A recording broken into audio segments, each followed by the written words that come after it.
ഗുരു ഓം നടരാജഗുരുവിൻ്റെ ആത്മാവിഷ്കാരമായ ഓട്ടോബയോഗ്രഫി ഓഫ് എൻ അബ്സല്യൂട്ടിസ്റ്റ് എന്ന ഗ്രന്ഥത്തിൻ്റെ മലയാളം മൊഴിമാറ്റം ഗുരുകുലം ജനിക്കുന്നു എന്ന അധ്യായം ഭാഗം 3. ഗുരുകുല പ്രവേശം എന്ന ഉപാധ്യായം. ഗുരുകുലത്തിനു വേണ്ടി തന്ന തേയില ഫാക്ടറി കെട്ടിടം ഉപേക്ഷിക്കപ്പെട്ട നിലയിൽ കിടന്നതാണ്. 2 നില കെട്ടിടത്തിൻ്റെ മുകളിലത്തെ നില തേയില വിരിച്ചുണക്കാനുള്ളതും താഴത്തേത് യന്ത്ര സാമഗ്രികൾക്കുമുള്ളതുമാണ്. താഴത്തെ നിലയുടെ തറ സിമൻറ്റ് ചെയ്തിട്ടില്ല. അവിടെ പലകകൾ വാരിക്കൂട്ടിയിട്ടിരുന്നു. ചില പലകകൾ ഞാൻ പൊക്കി നോക്കി. പാമ്പിനെ കാണാനില്ലാതിരുന്നെങ്കിലും അവിടെ കിടന്നിരുന്ന വലിയ പാമ്പിൻ പടങ്ങളിൽ നിന്ന് ചില പടുകൂറ്റന്മാർ അവിടം രക്ഷാസങ്കേതമാക്കിയിരുന്നെന്ന് മനസ്സിലായി. തറയൊക്കെ എലിയോ പെരിച്ചാഴിയോ തുരന്ന് മറിച്ചിട്ടിരിക്കുന്നു. എല്ലാം നിരപ്പാക്കിയെടുത്ത് ഏകദേശമെങ്കിലും വാസയോഗ്യമാക്കുന്നതിന് പണി കുറേ പെടേണ്ടി വന്നു. പണമില്ലാത്ത ഞാൻ കൂലിക്കാരെ നിർത്തുന്നതിനെപ്പറ്റി ചിന്തിച്ചിട്ടും കാര്യമില്ല.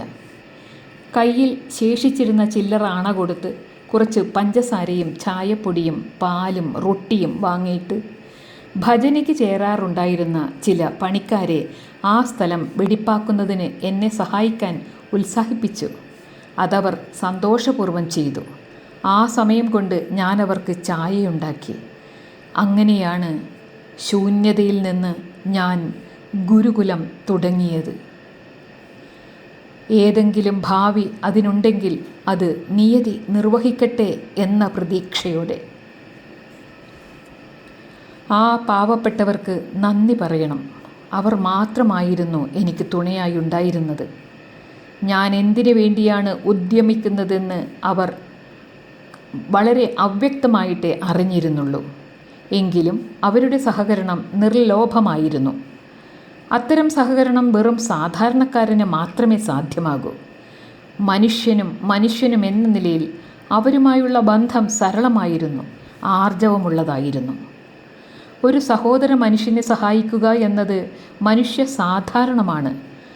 ആധുനിക നാഗരികത എന്ന് പറയുന്നത് ബാധിച്ചിട്ട് പോലും സഹവർത്തിയുടെ സഖാവായിരിക്കാൻ അമേരിക്കക്കാരന് ഇന്നും സാധിക്കുന്നുണ്ട്. തെരുവിലെ മനുഷ്യൻ എന്ന് വിളിക്കപ്പെടുന്നവനെ അവഹേളനാപൂർവമാണ് മറ്റുള്ളവർ കണക്കാക്കാറ്. എന്നാൽ അവൻ അന്യർക്ക് തുണ ചെയ്യുവാനും ജീവിതം തന്നെ അതിനുവേണ്ടി പണയം വയ്ക്കാനും തയ്യാറാകുന്നുണ്ട്. നിരപേക്ഷതയുടെ ഒരു സ്ഫുലിംഗമാണതെന്ന് പറയാം. അതിനെ ഇല്ലാതാക്കാൻ പരിഷ്കാരത്തിൻ്റെ ദുഷിപ്പിക്കലിന് ഇതുവരെ കഴിഞ്ഞിട്ടില്ല. ഈ സരളശീലരായ പണിക്കാരുടെ സഹായഹസ്തങ്ങൾ ഞാൻ കൃതജ്ഞതാപുരസ്സരം അനുസ്മരിച്ചു കൊള്ളുന്നു.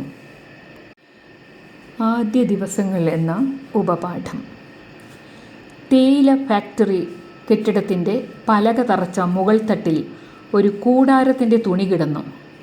ശോഭനമായ ഭാവി ഉണ്ടായിരിക്കേണ്ട എൻ്റെ പ്രസ്ഥാനത്തിന് വേണ്ടി ആകെയുണ്ടായിരുന്ന അകസാമാനങ്ങളും കിടക്കയും എല്ലാം അതിൽ ഒതുങ്ങി നിന്നു. എന്നാൽ അച്ചടിച്ചു തയ്യാറായി വന്ന അതിൻ്റെ പ്രോസ്പെക്ടസ് പ്രൗഢമായിരുന്നു. ഇളം നീല നിറത്തിലുള്ള പുറംചട്ട, നീല പട്ടുനാട കൊണ്ട് കുത്തിക്കെട്ടിയ താളുകൾ ആകെ നല്ല മോടിയായിട്ടുണ്ട്.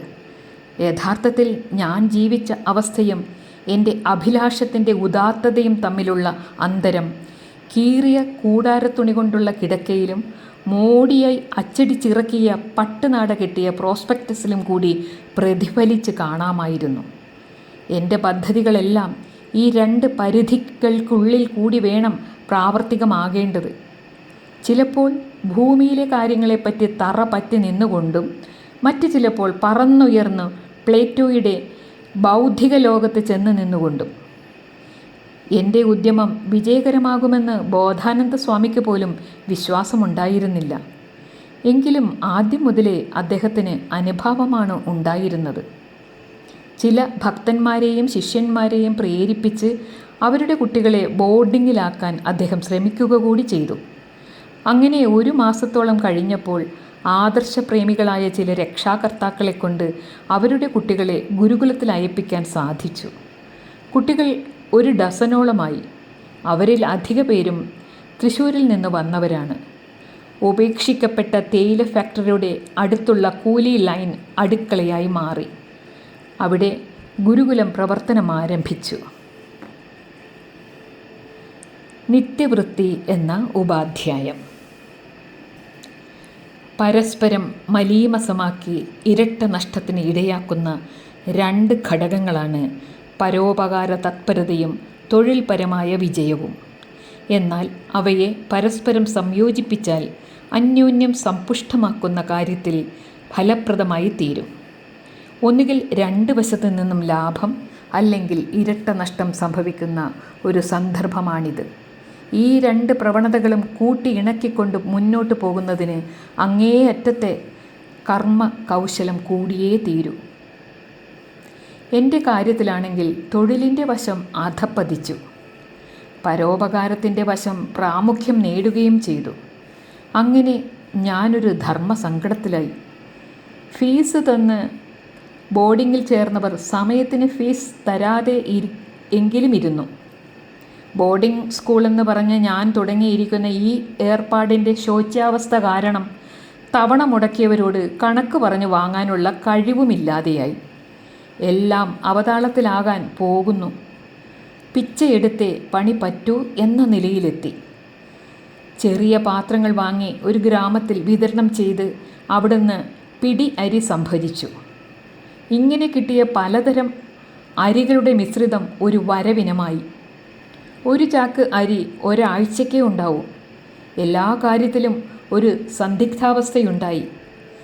സന്നദ്ധ സേവനം ചെയ്യുന്ന 4 അധ്യാപകർ, അതിൽ ചിലർ ആവശ്യമില്ലാത്തവർ, സ്വാഗതാർഹരും അല്ലാത്തവരുമായ അതിഥികൾ, ശനിയാഴ്ച ദിവസങ്ങളിലെ ഭജന, വാദപ്രതിവാദ സദസ്സ്, പായസദാനം, ഇതെല്ലാം കൂടി കുഴഞ്ഞ പരുവത്തിലായി. ഇതിൽ ഓരോന്നും മറ്റൊന്നിൻ്റെ ഉദ്ദേശ്യത്തെ ഭഗ്നമാക്കിക്കൊണ്ടിരുന്നു. ഇതെല്ലാമാണെങ്കിലും നിയതിയുടെ പരിരക്ഷ ഓരോ പ്രതിസന്ധിയും തരണം ചെയ്യാൻ ഞങ്ങളെ ശക്തമാക്കി. ഒരു ചകിരിനാരിൻ്റെ അറ്റം മറ്റൊന്നിനോട് ചേർത്ത് വിരിക്കുകയും എല്ലാം കൂടിച്ചേർന്ന് ബലമുള്ളൊരു കയറുണ്ടാവുകയും ചെയ്യുന്നതുപോലെ പരാജയപ്പെട്ട ഓരോ കാര്യവും പുതുതായി വന്നു ചേർന്നവയുടെ സഹായം കൊണ്ട് പരിഹരിക്കപ്പെട്ടു പോന്നു. അങ്ങനെ ഞങ്ങൾ മാസങ്ങളും വത്സരങ്ങളും കഷ്ടിച്ച് കടത്തിവിട്ടു. ചിന്തിച്ചു നോക്കിയാൽ നിത്യവൃത്തിക്ക് കഴിവുണ്ടായിരുന്നില്ല. അനുപ്രസ്ഥമായി നോക്കിയാൽ ഈ ഉദ്യമം ഒരു പരാജയമായിരുന്നു. എന്നാൽ സംഭവത്തെ ആകവെ അവർണ്ണനീയമായൊരു നിരപേക്ഷ ഗതിയിലൂടെ അനന്തസൂക്ഷ്മവും ഗുണോത്തരവുമായി വൃദ്ധി പ്രാപിക്കുന്ന ഒന്നായി വീക്ഷിക്കുമ്പോൾ വിജയം തന്നെയായിരുന്നു. കാറൽ മാർക്സിൻ്റെ മിച്ചമൂല്യം പോലെ അതിസൂക്ഷ്മമായൊരു ഘടകമുണ്ട്. പഴഞ്ചന്മാരാണ് നാമെങ്കിൽ അതിനെ ദൈവം എന്ന് വിളിക്കും. ശാസ്ത്രജ്ഞന്മാരുടെ ഭാഷയിൽ സാധ്യത എന്ന് പറയും. അസംഭാവ്യതയുടെയും സാധ്യതകളുടെയും ഇടയിൽപ്പെട്ട് ഞങ്ങളും എങ്ങനെയോ ജീവിച്ചു എന്നതാണ് വാസ്തവം. ചിലപ്പോൾ മലക്കറികൾക്ക് പകരം പുരയിടങ്ങളിൽ നിന്ന് പച്ചിലകൾ നുള്ളിക്കൊണ്ടുവരും. ഒരു പാൽ കച്ചവടക്കാരൻ സൗജന്യമായി തരുന്ന മോരിനെയും ആശ്രയിച്ചു. അപ്പോഴപ്പോൾ കിട്ടിയത് കൊണ്ടുണ്ടാക്കിയെടുക്കുന്ന കറികൾ, പച്ചക്കറി വളർത്തൽ, യാചന, അടുത്ത നേരത്തേക്കുള്ള ആഹാരം സമ്പാദിക്കാൻ വേണ്ടി അപ്രതീക്ഷിതത്തെ പ്രതീക്ഷിച്ചു കൊണ്ടിരിക്കുക, കടം വാങ്ങുക എന്ന് വേണ്ട, മോഷണം ഒഴികെയുള്ള എല്ലാ ഉപായങ്ങളും തേടേണ്ടി വന്നു. മോഷണവും ഒഴിവാക്കണമെന്നില്ല. അവശ്യം അനിവാര്യമായി മുട്ടുകയാണെങ്കിൽ അതുമാവാം. പഴമൊഴിയിൽ പറയുന്നുണ്ടല്ലോ, ആവശ്യക്കാരന് ഔചിത്യമില്ല എന്ന്. സംസ്കൃത സാഹിത്യത്തിൽ ആപദ്ധർമ്മം എന്നൊന്നുണ്ട്. അതായത് മനസാക്ഷി അനുവദിക്കാത്ത കാര്യത്തിലാണെങ്കിലും ആപത് സന്ധിയിൽ വിട്ടുവീഴ്ചകളാവാം. എല്ലായ്പ്പോഴും ആപത് സന്ധി ഏതെന്ന് വകതിരിക്കാൻ പറ്റുകയില്ലെന്നുള്ളതും ഓർത്തിരിക്കേണ്ടതാണ്. എന്നാൽ ഇത്തരം സംശയാസ്പദമായ മനസ്സമാധാനത്തിൻ്റെ പരിധിയിൽ നിന്ന് ഞങ്ങളെ വെളിയിൽ ചാടിച്ച ഒരു സംഭവമുണ്ടായി. ഇനി അക്കഥ പറയാം. ഗുരുകുലത്തിൽ കള്ളൻ എന്ന ഉപാധ്യായം. നിത്യവൃത്തിക്ക് നിവൃത്തിയില്ലാത്ത ഗുരുകുലത്തിൽ ഒരു കള്ളൻ പ്രവേശിച്ചത് അവിടുത്തെ അന്തേവാസികളിലെ പരോപകാര തത്പരതയെ കെടുത്തിക്കളഞ്ഞു. വിറക് കീറാൻ ഉപയോഗിച്ചിരുന്ന കോടാലി കൊണ്ടുപോയി പൂട്ടിയിട്ടിരുന്ന ഒരു മുറി രാത്രിയിൽ കുത്തി തുറന്നു. മുറവിളി കൂട്ടിക്കൊണ്ട് പിന്നാലെ ഓടിച്ചെന്ന ആരുടെയോ നേരെ കള്ളൻ പൂട്ടുകണ്ട് എറിഞ്ഞു. അത് തലയ്ക്ക് മീതെ ചീറ്റിക്കൊണ്ട് പാഞ്ഞുപോയി. ഇതൊന്നും ഒരു ഭാവഗീതം പോലെയുള്ള ആ ഗ്രാമീണ സ്വർഗത്തിന് ചേരുന്നതല്ല. ക്രൂരത ബാഹ്യലോകത്തിൽ ഒരു നിയമമാണെന്നും അത് നിയമത്തിനൊരു അപവാദം മാത്രമല്ലെന്നും ഉള്ള വസ്തുത ഈ സംഭവം കാട്ടിത്തന്നു. അടുത്ത ദിവസം അടുപ്പിൽ തീ കത്തിക്കാൻ വഴിയില്ല. ഒരു പുതിയ കോടാലി വാങ്ങാമെന്ന് വെച്ചാൽ അപ്പോൾ അതിന് നിവൃത്തിയുമില്ല. എന്ത് ചെയ്യണമെന്ന് ഒരു നിശ്ചയവുമില്ല. പെട്ടെന്ന് ഒരു ഉപായം തോന്നി. എല്ലാവരും ചേർന്ന് ഗ്രാമങ്ങളിൽ ഒന്ന് ചുറ്റിത്തിരിയുക.